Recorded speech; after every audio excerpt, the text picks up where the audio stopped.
Good evening, everyone. For those of you who may not know me, my name is Billy Guerrero, and I'm an Outreach and Collections Assistant at the Alf Museum. On behalf of the Alf Museum, allow me to welcome you all to another installment of our online speaker series for the web community, Moments of Time. In this series, we celebrate our founder, Dr. Ray Alf, known for asking the question, what will you do with your moment of time? He knew what he wanted to do. Ray was a scientist, a teacher, a renowned storyteller. He started a wonderful tradition of science storytelling at our museum. Today, we carry on that tradition in our many unique and innovative educational programs as part of our mission to continue to provide accessible education to everyone within our community. And now we get to add to our Moment of Time speaker series for all of you in our web community. In this series, we hope to share amazing science stories as told by our staff, students, and other scientists with our museum community, a way for us to share our moments of time. I'd like to remind everybody that we will have a Q&A session after the webinar, after the presentation. So if you do have any questions, you could either put that in the chat or you could put that into the Q&A portion of this webinar. Now on with the show. Allow me to introduce tonight's speaker, Jared Heuck, fossil preparator of the Alf Museum. Jared graduated from Montana State University and was very active at the Museum of the Rockies during his time there. He received his master's degree in geology at California State University-Fullerton.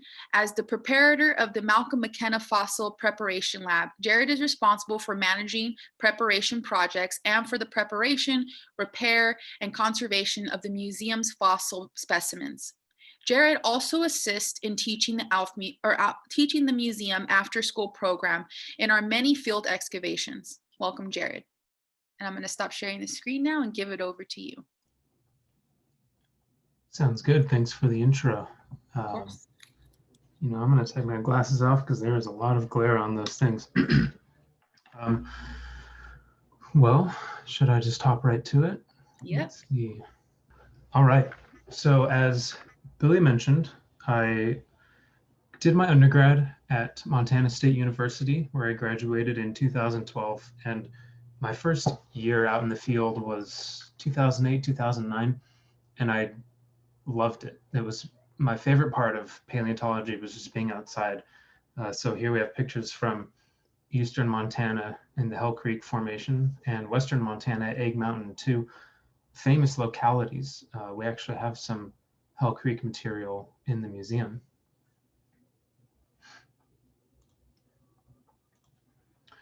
But I want to talk about something geographically far away from Montana and pretty far removed in time from dinosaurs, and that is these whales, but specifically what these whales have to do with Southern California, what they have to do with rodents and snails, how they all kind of tie together. And so in about 2004, there was a lot of construction done in Laguna Canyon in Orange County. And they uncovered these really cool whales, which I'll get into in a little bit. My thesis at Cal State Fullerton was to look at these whales and the associated fossils and figure out how old this locality is.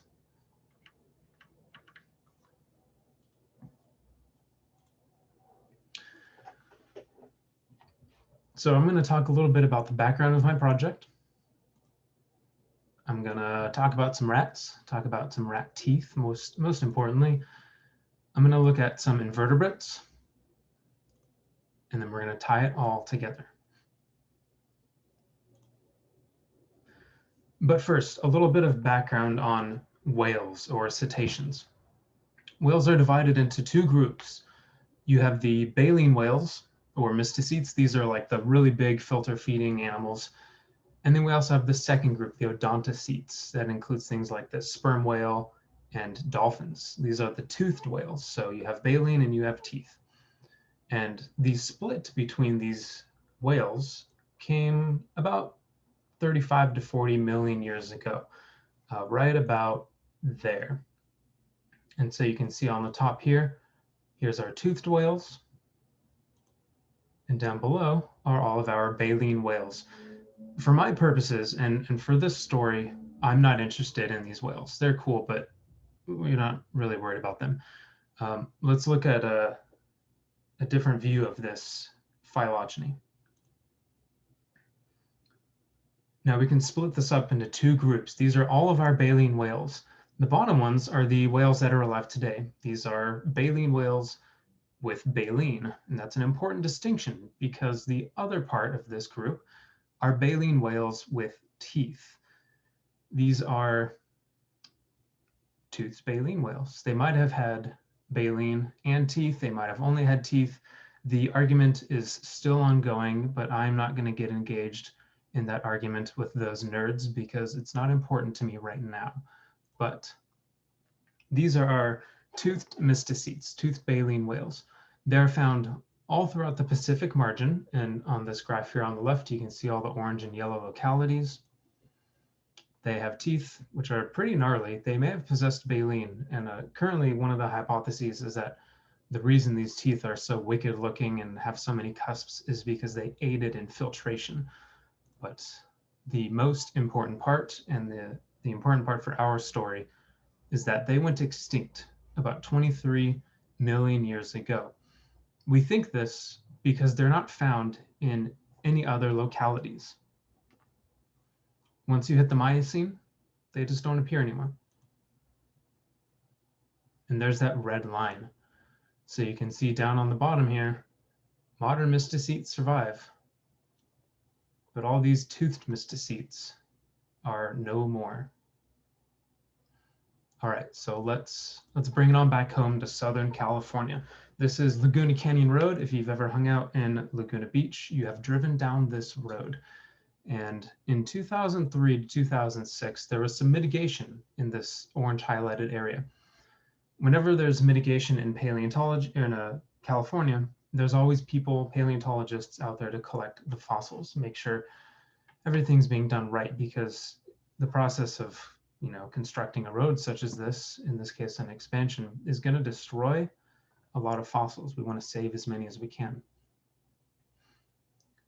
This is a geologic map of the same area. The different colors denote different formations. And the two most important ones for me are the Vaqueros in pink and the Sespe in dark pink.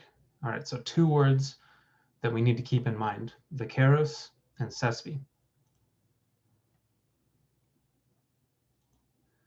The Vaqueros Formation is marine. It was deposited when sea levels were rising around the world, and in Southern California, we have these little basins that are filled with water. Material gets deposited, and you get the Vaqueros Formation, and it typically has quite a few fossils, and it lies stratigraphically above the Sespe Formation. Now, the Sespe is deposited on land. It is a terrestrial unit, and it's typically below the Vaqueros. Now, there's a lot of typicallys and quotation marks. That's because there's this other weird thing going on, the undifferentiated. It's just super interbedded. You have Vaqueros and Sespe all together in the same locality, and there's no fossils.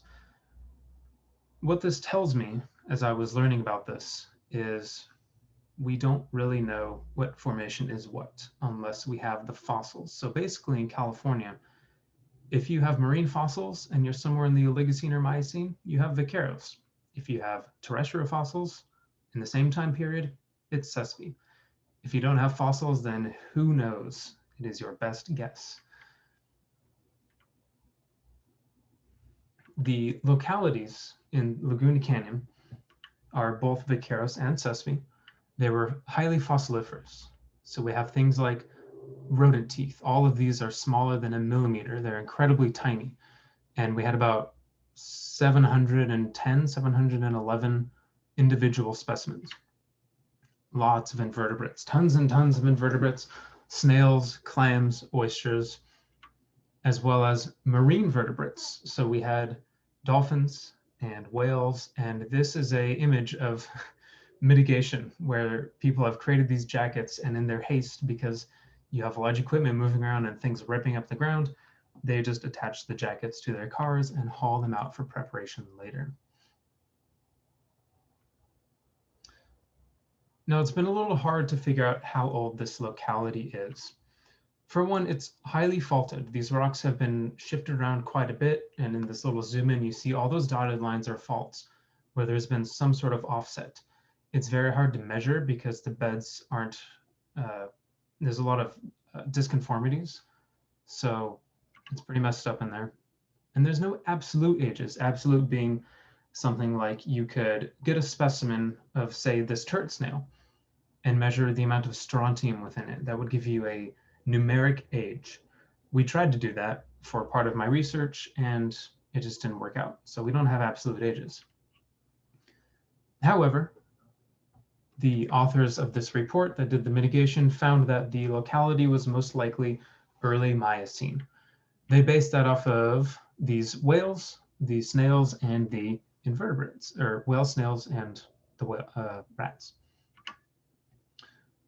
There's only one problem, because among the material gathered from Laguna Canyon in the Vaqueros Formation were these toothed whales, which, if you remember, went extinct right along this red line. So if our locality is early Miocene, 18.6 to 16 million years old, that places our toothed whales right over here. They should be extinct by this point, but according to this paper, they're not. So what's going on here? Is the locality misaged? Should it be much older? Or is this like a weird relic of these extinct animals that somehow survived in Southern California? That was kind of my goal going into this. And a big motivating factor was this young age has been spread in the literature for years. So for example, there's our little Orange County specimen. He's just got this little limb on his phylogenetic branch sticking all the way into the Miocene. And none of this was peer reviewed. So I wanted to take a look and make sure everything was appropriate. So what did I do? Look at and identify teeth from the CESP, all of our rats, determine the age range of the invertebrates, and then take a look at the bigger picture. How does this age work within the greater scheme of the biostratigraphic distribution of these toothed mysticetes? Okay, real quick, we're going to go into NALMAs, North American land mammal ages. We're not going to get into specifics. Basically, what this means is it's a way to divide up time. So for instance, the beginning of the Araucarian way down here is the first appearance of this mouse, Plesiosminthus. They're all hard to say, that's okay. The end of the Araucarian is the first appearance of some Oreodonts, as well as this other rodent, Cubidinemus. Now, in the CESP, in our localities, all these teeth were really broken up. There were some bigger chunks that probably belonged to camels or Oreodonts, but those aren't really useful in determining an age, which I have highlighted down here in the red box is the proposed age of this locality. We want to use these little guys, our little rodents. So what do the teeth look like? We have over 700 of them. Surely we can find some use for them or not. These are some of the better teeth that were recovered. And it's a little disappointing because a lot of these have been identified down to the species level. These are really specific names for some of these elements that are essentially just fragments of enamel. So that's a pretty big red flag right there. None of these preserve enough identifying material to be useful. We want confident identifications. If we're going to say that these whales survived the Oligocene Miocene, we better have really good evidence to show it. Okay, so we need to change our question. How many of these teeth are useful? Here's a couple of pictures of a few of these. Again, they are under 1 millimeter. The one on the left is sitting on sand grains. The one on the right is glued to the head of a pin. These had to be complete, but also constrained. You don't want a tooth that's in the Oligocene and the Miocene because you're trying to decide one or the other. And out of all that, we had 11. 1.5% of all the specimens. So I just want to take a few quick looks at some of these. This little guy is one of the biggest teeth, and it probably belonged to a rodent like this. The age range of Trogomes is down on the bottom left in this red box. But we want to know is this correctly identified? So I looked at some of the source material. This is the holotype of Trogomes rapidamente. Well, it's pretty busted up, and we only have a premolar. So really, we are just interested in this. And you might say, those don't look the same. And I would agree with you. But let's make sure, we're doing this properly. The description for the holotype of Trogomes was that it had 4 cusps, these little chewing nubs. The tooth was kind of crooked here and here. They had some wear patterns described that we don't have. And they also had this thing, highly variable. What does that mean? What does it mean for a rodent tooth to be highly variable? I don't know, but we only had one of these teeth, and I couldn't identify it. I couldn't identify it as Trogomes rapidamente like the previous authors had. So I said, okay, well, maybe that's just the one. I have 10 more teeth to look at. Here's a Myoheteromeus. Surely this one will be better. This one's even smaller than the last one. The age of Myoheteromeus is actually way out here in almost the middle Miocene. The age of the Cespi is way back here, which, they don't address in the paper, but we'll move on anyway. Again, it has these 4 chewing nubs, 4 cusps. It's kind of crooked. The front half is narrower than the back half. There's really no wear patterns. And then they have this weird thing right here. I saw this and I said, surely they mentioned this in some paper, some description of this tooth, because this seems important, but it's never mentioned. Now, you might look at this list right here and think that it maybe looks familiar. 4 cusps, crooked, no wear patterns, variability. And again, I figured there's really not enough unique features on this tooth. Okay, so what does this mean? Here's 6 of the best teeth. And they all kind of share these same characteristics. They all have 4 cusps. They're all small. They have little to no wear. They're all crooked. They do have several unique features, though. For example, this guy on the upper left is more crooked than the rest of them. In the middle, there's this weird cusp connecting. And then in the upper right, there's this weird anterior protrusion. So these teeth are unique. They are most likely from different species. But we weren't able to identify what they were because of this incredibly small sample size. So at the end of it all, this is one of my favorite. This is a M1 or an M2 that was identified down to the genus. There's nothing in that tooth remaining. We had a really small sample size. We didn't have really any distinctive variables. And these are all of the teeth out of 700. Instead of calling these specific genera or species, I said, we can identify these down to the family level, but that's about it. And if the age of our Laguna Canyon locality is way down here, if we expand these identifications to a family level, the real range could be any of these. So these rodents were not very helpful. In fact, they almost gave more doubt to their conclusion. So I looked at the invertebrates. These are coming from the Vaqueros, that marine layer. This is a clam, one of many.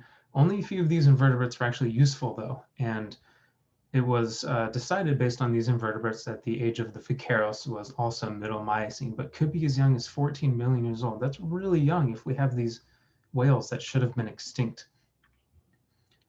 Now, in California, we use these California Provincial Moleskin stages, and it basically represents when these invertebrates lived. And the reason is this. So this is a chart showing all of these different formations and how old they are based on what basin in Southern California they were deposited in. Southern California has such a unique tectonic and depositional history that it turns this entire thing into a mess. So for example, here's our Sespe down here. It's 40 million years old, but here it is up here. It's 20 million years old. The Vaqueros doesn't do much better. There's some Vaqueros in the central Santa Monica Mountains. It's all mixed in with the Sespe. There's some Vaqueros over here. It's in quotation marks, and there's a bunch of question marks. I have no idea what's happening on this area. My locality is over here. It's just a mess. It's a mess of Sespe and Vaqueros. No one really knows how old this locality is, which just made this story all the more intriguing. And this question has been asked for nearly a century. This paper was from 1935. Back then, they didn't even know what the Vaqueros was, let alone how old it was. I'm afraid we're not much better now. There were 4 distinct taxa from the Vaqueros. They had some Oligocene invertebrates, and they had some Myosin invertebrates. And they said, well, our locality is Myosin. There it is right there in red. But they kind of ignored the Oligocene invertebrates, which is not really okay. So we want to take a closer look at this, figure out, could there be some weird overlap going on? How old are these snails really? It turns out there's a lot of crossover, this weird transition stage, kind of like how the Sespe and Vaqueros are mixed in. A lot of these invertebrates, these snails, are mixed in this transition stage as well. It makes it really unclear. And it's not really enough to say how old something is because you have this big mixing effect. And as I looked further into the literature, I found that the mixing effect was even greater than a lot of people had thought. There were instances of these Myosin invertebrates appearing with Oligocene invertebrates, which shouldn't be the case. And especially on the Channel Islands, there's just a whole lot of work that could be done in there. But it really shed this cloud on this nice, clean Oligocene, Myosin invertebrate. The Oligocene taxa are abundant, and they're all over the Vaqueros in Laguna Canyon. So that's cool. The Myosin taxa are also abundant, but they're only found in one single locality. Where is that locality? We don't know. Unfortunately, the process of mitigation means people are moving quickly. A lot of things get forgotten. Notes don't get taken. The locality for these specimens is lost to time. But what is cool is that a single locality containing these 3 turret snails has never been described. And I got a chance to bring these 3 snails into the Natural History Museum of LA and talked to one of their invertebrate specialists. And he didn't believe that they were from the same locality until I showed him the mitigation report. So that's exciting, but for us, it just leaves more questions. Are these invertebrates from the early Miocene transition stage, or are they from the Oligocene Vaqueros stage? We have 2 options. The first interpretation is that the Vaqueros at Laguna Canyon, with that VLC, spans into this transition stage, into the early Miocene. All these gastropods, all these snails are happily placed where they need to be. Things are a little messy, but that's okay. And it gives us these Miocene toothed mysticetes. They survived extinction. The second interpretation is the Vaqueros at Laguna Canyon spans this Vaqueros California Provincial Moleskin stage. That means that the assumed ages of a lot of these snails, their ranges are not as accurate as we might think. And it also means that the toothed mysticetes, or toothed baleen whales, are restricted to the Oligocene, or maybe the earliest Miocene. It's hard to rule that out. For my thesis, I stuck with interpretation 2 for 2 big reasons. Toothed mysticetes have never been found in Miocene strata all across the world. This would be the very first time. That seems a little suspect to me. And the second one, we've already talked about these weird, unorthodox occurrences. The appearances and the ranges of these invertebrates are not well constrained. And so it's hard to say something like this entire group of toothed baleen whales survived based on these invertebrates that we don't really know anything about. It just didn't seem right. We can also compare. Is there a similarly aged fauna in Southern California? So here's the proposed age of the Vaqueros from 10 or so years ago. It turns out there is a similar locality. Sharktooth Hill goes right there, that dark pink, right in the middle of our proposed age. So perhaps there's some sort of overlap in the animals that appear. What fossils are found, and are some the same? Are they different? Well, it turns out here's our really young Miocene Vaqueros age, and here's the Sharktooth Hill age. In the Vaqueros at Laguna Canyon, you have these weird dolphins, these toothed baleen whales. So all these lineages in pink are represented in the Vaqueros. All the lineages in this darker pink, the sespe color, are represented in Sharktooth Hill.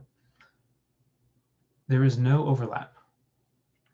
And in addition, in Sharktooth Hill, you have cool things like this tuskless walrus. This is actually illustrated by Gabe Santos's brother. These guys appear in the Miocene, but they're not in the Vaqueros. And porpoises, which also appear in the Miocene, and again, are not in our Vaqueros localities.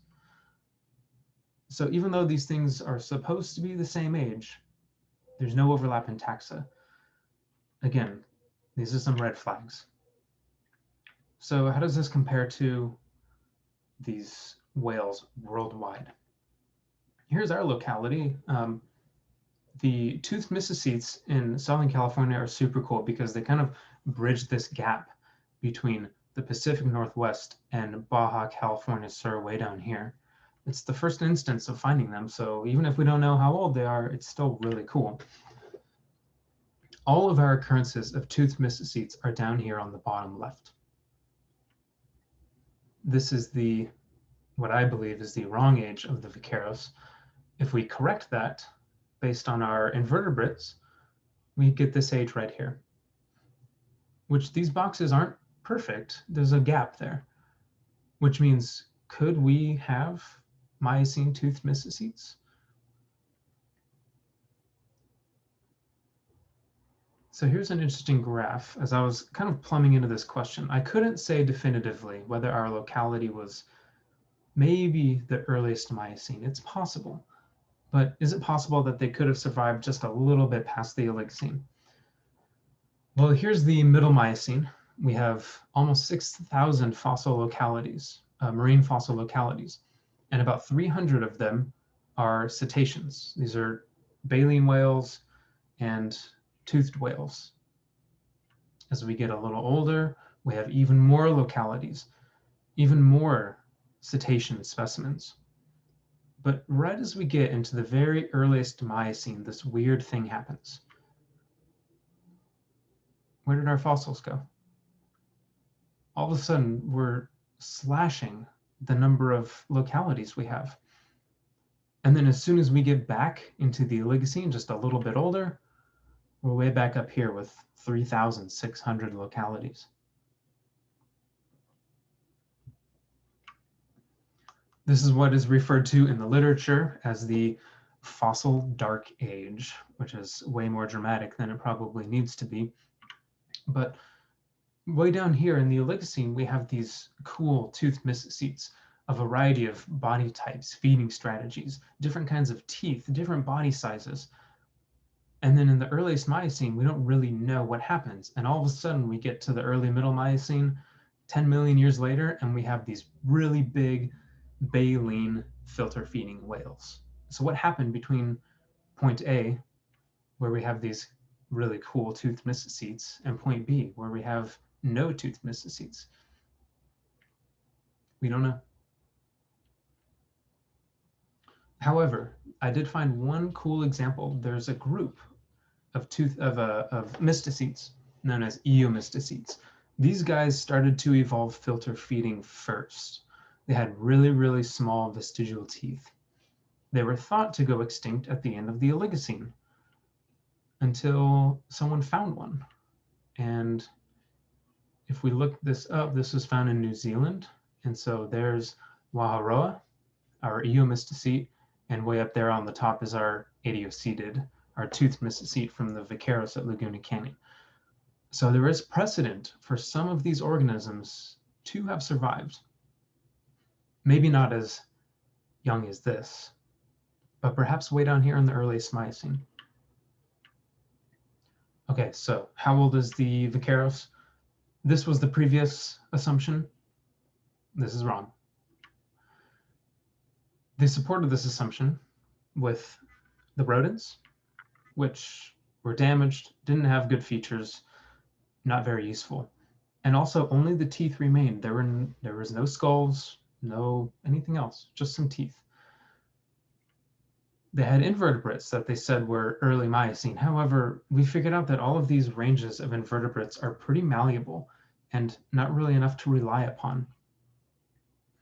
We didn't have a chance to talk about the magnetic stratigraphy, but to put it briefly, the magnetic stratigraphy was based on the rodents and invertebrates, which were misidentified. So it makes the magnetic stratigraphy really hard to kind of follow because it was based on those things that were wrong.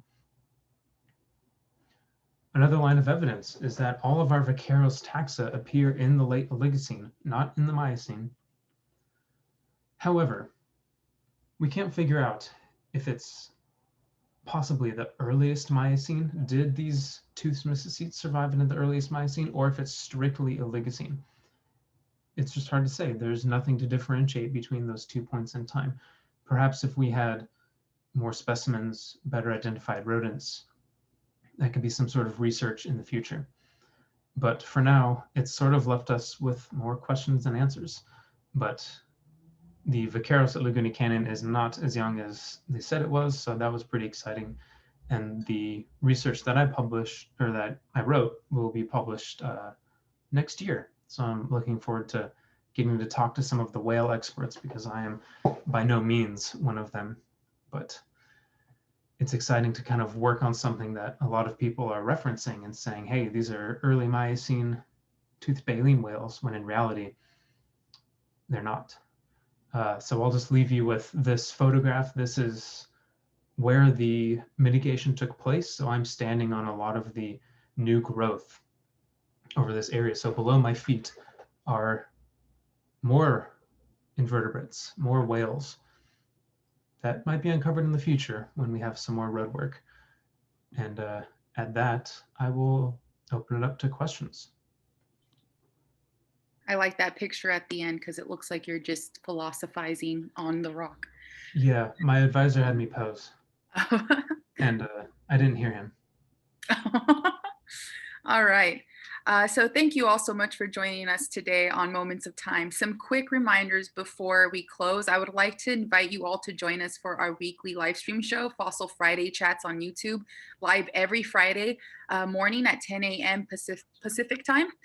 And for everyone at the Alf Museum, we just want to say thank you so much for supporting us during this difficult time. It's thanks to support from you, our web community, that we are able to provide the series and educational programs like it to students and audiences worldwide who truly need it.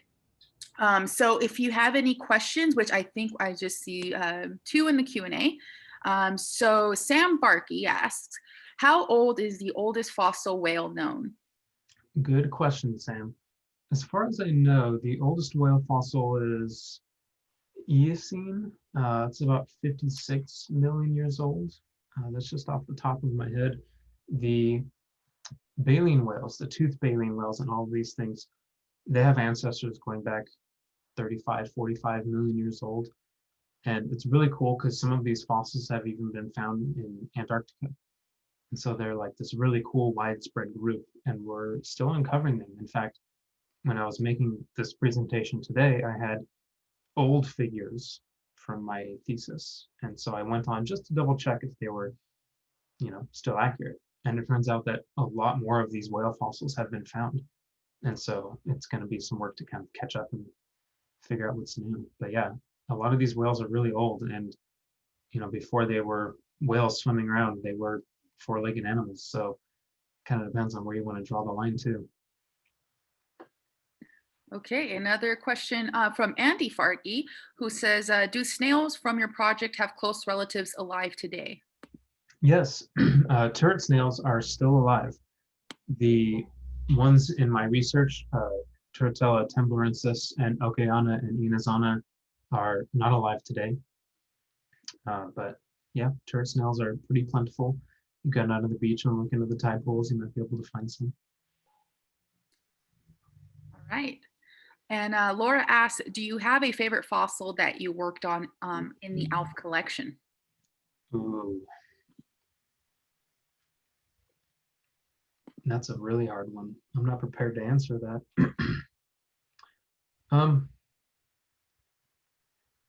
I kind of like the fossils that are a little unassuming.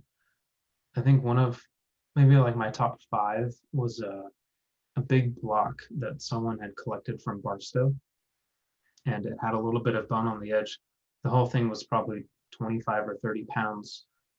And I was like, you know what? It's taking up a lot of space. It's heavy. I'm just gonna take a big tool to it and just chop off some edges and trim it down. And as I did, I uncovered vertebrae, a skull, some limb elements, articulated, the hip, and all sorts of cool things. In fact, the block itself was more bone than rock.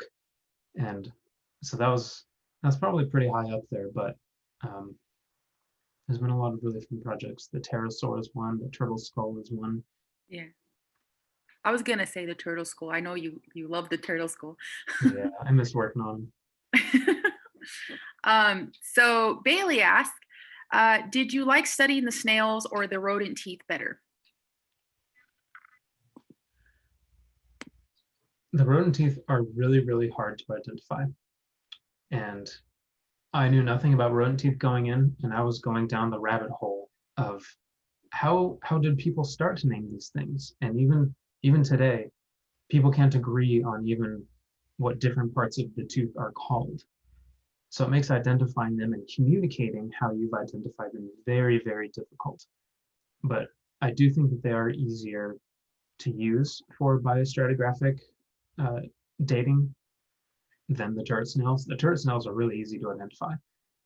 You just pick them up and look at the little whorls and the spikes, and you're like, okay, I know what that is. Yeah.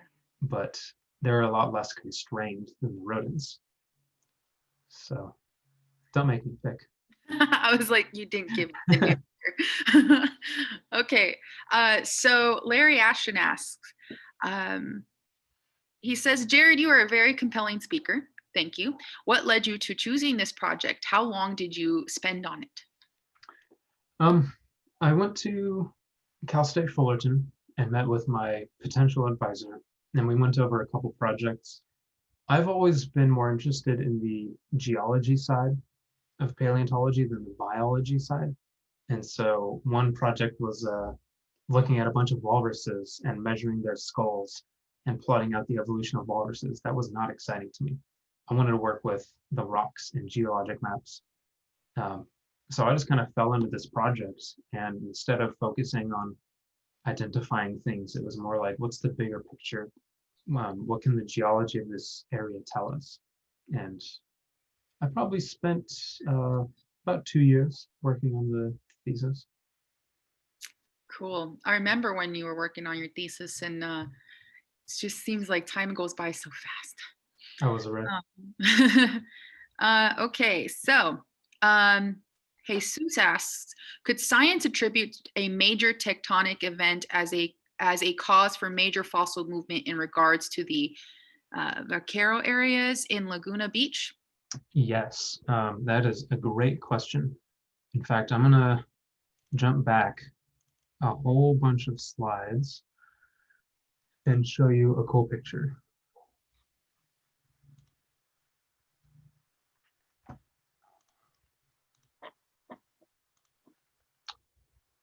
So here is a little bit of a close-up of the area. Now, you guys can see my mouse pointer, correct? Yes. This is one of the faults running kind of northwest to southeast. And then perpendicular to that, you have this.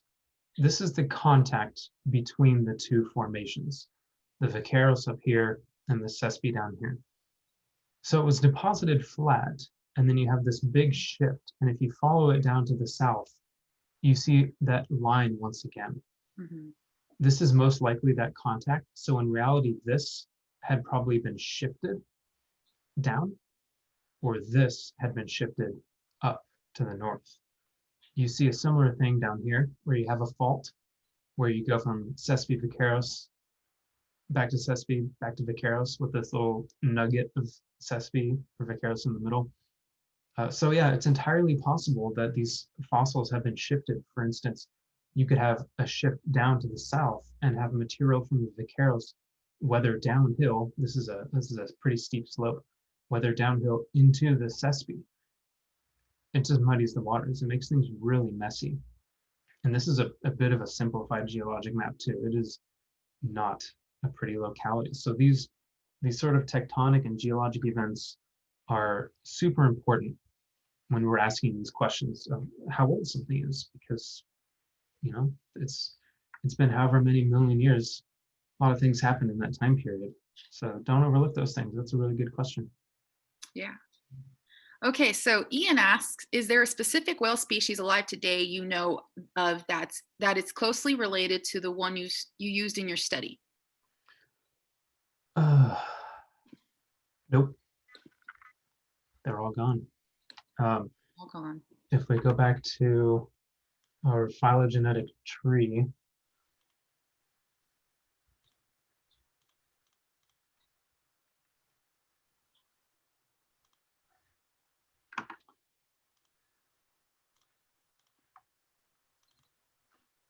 and you see over here, these are all of our toothed mysticetes. So the closest living relatives would just be these modern ones. Odontocetes, our toothed whales, diverged way back here 35, 40 million years ago.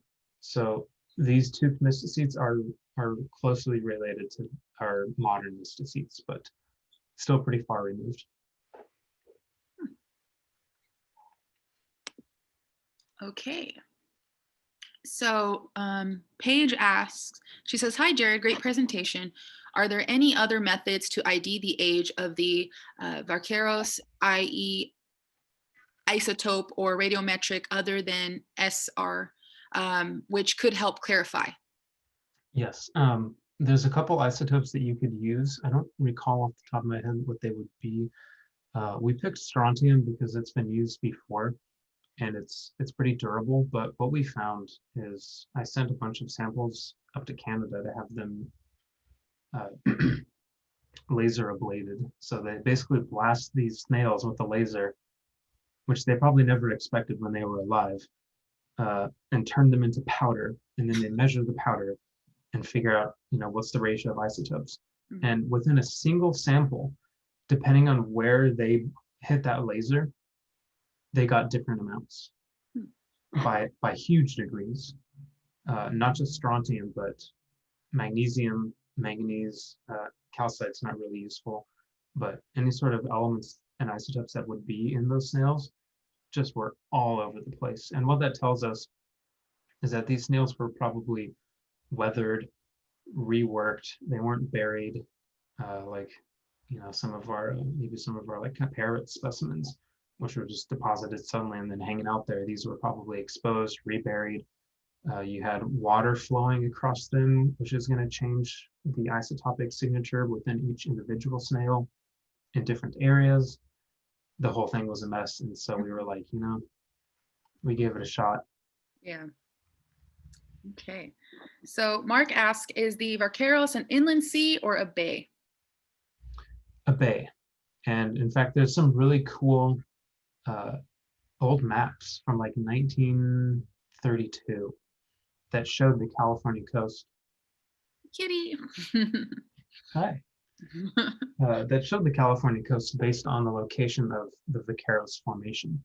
as well as some like Myosin things. And it's really interesting because as they do that, and our technology is a little better now as we can sort of look down and measure the depths and thicknesses of all these formations, we can sort of remake how California would have looked.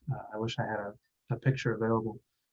But what we see is that California, Southern California, just has tons and tons of isolated basins, as in they're connected to the sea, but not necessarily to each other.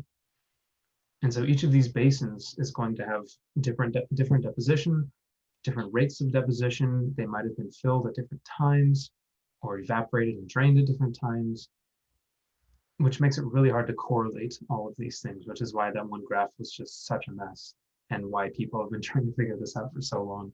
Yeah. So what I heard is Vaqueros is Bay. Yes. You can quote me on that. Okay, so Randy asks, he says, it is amazing that these fossils are here in SoCal. Are fossils found in a lot of other places in SoCal like this?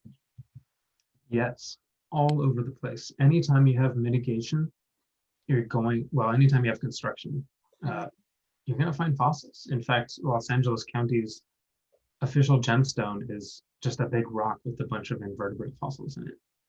And so, like when they're doing subway expansion, they're digging up fossils that were deposited in marine sediments 15, 20 million years ago. In Laguna Canyon, they have material. As you head inland, you get things like mammoths and mastodons. Just in Southern California alone, you have tens of millions of years of geologic history. Mm-hmm. And so, yeah, tons of stuff. It's really exciting, actually. It's kind of a bummer that a lot of the material is destroyed in the process of mitigation, but at the same time, we wouldn't have the material. Mm-hmm. I would almost rather have broken material than none at all. Yeah. But all right, so that is all the questions that we had. And so I would just like to remind everybody that if you would like to continue to support education at the Alf Museum, you can give a gift online at www.org/giving and designate the Alf Museum. That does it for 2020. Moments of Time will return January 2021. So we hope to see you then.